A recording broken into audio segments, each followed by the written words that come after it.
Good morning, it's James. I do hope and pray this message finds you and your loved ones peaceful, thriving, and very well. Thank you for your time. Thank you for your energy. I'm deeply grateful to have the honor and the blessing of laying eyes on you, and I hope and pray that this message finds you and your loved ones peaceful, thriving, and very well. So this morning's message is very much on my heart these days.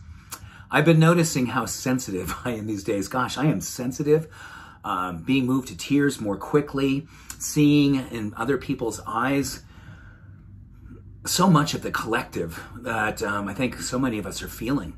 The sense of fear, the sense of hope, the sense of disconnect, and the sense of longing for connection, this deep desire to feel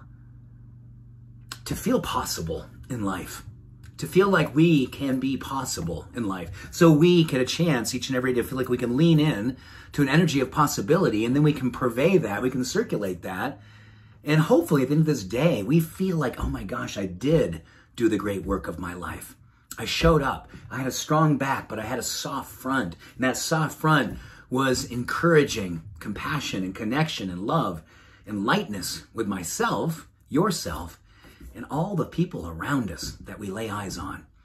So here's a great thing that I want to share with you. It's great because this is personally one of the most important things that I've really learned is the difference between me getting like totally taken into the chaos or me being more of a vessel for peace. And if energetically, if people feel connected to the peace that I want to be about, I think we do beautiful work on the planet. I think it's one of our highest jobs, if you will, our divine job intention is to be a beneficial presence on the planet each and every day, if we can bring ourselves in to that space of grace.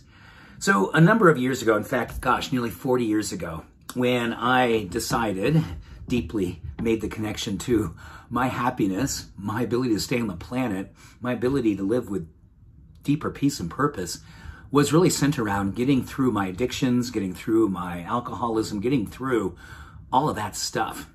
And if I knew that I could depend on myself to do certain things every single day, it would give me a foothold in that possibility. It'd give me a foothold in purpose, give me a foothold in my personal empowerment so I could navigate my life, the life that I was working on to get myself in a better place, physically, mentally, emotionally, and spiritually. Well, it's been a number of decades and it's been working really, really well. And I've been thinking a lot more about it these days because I've been thinking, wow, I bet I'm not alone. I bet you're feeling the same way. I need to ensure my health, my well-being, my emotional resilience, my spiritual strength and power are primary. They're the things that absolutely are beginning more and more being my non-negotiables. So 3 things I gave myself permission to dedicate myself to long time ago. And they work mystically, almost magically.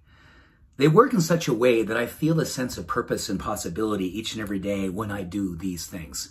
Number 1, before I get out of bed, I utter prayers. I say them, I manifest them, I put them forth, I affirm them. I make sure that I begin each and every day under the influence of putting something into the universe that is dedicated to something bigger than myself and how I absolutely want to show up. I want to show up and I want to be a heart-centered leader for possibility. I want to love out loud. I don't want the chaos of the world to become chaos inside of me. I want to have a citadel of peace and purpose in my life and have that possibility be the circulation of my life's work each and every day, beginning with prayer. Number 2, I absolutely have a non-negotiable of moving my body every single day. I move my body under the influence of zealous gratitude. Like, oh my goodness, if you do have the ability to move your body, give yourself permission to embrace that with gritty gratitude. Like, oh my gosh, and it's not something you love to do. Love how it does for you. Love how it does for you, because it will always raise the chemistry of possibility. It always raise the resilience of resisting the pull to get caught up in the things we don't want to be caught up in. And thirdly, give yourself permission to, when you open that refrigerator door, you look for foods that give you that sense of vigor and vitality and openness, creating the strength and empowerment that you know your physiology and your emotional and mental well-being crave. Give yourself the opportunity to bless yourself with these 3 self-care practices. Your resilience, your fortitude, your light will not be taken away. your currency for being the change we wish to see and be in the world, being a beneficial presence on the planet becomes a mandate that you get a chance to demonstrate each and every day. It is not easy these days to dedicate ourselves or rededicate ourselves to, for the first time in our life, give ourselves permission to consider what my life would look like if those three principles became non-negotiables in my life. And this should is a hard word. This could be a transformation waiting to happen in you and as you. And yes, this story is you, me, and all of us who are wanting to be this for something bigger than ourselves. Thank you for your dedication. Thank you for your practice. I see you. I love you. I appreciate you. Bye for now.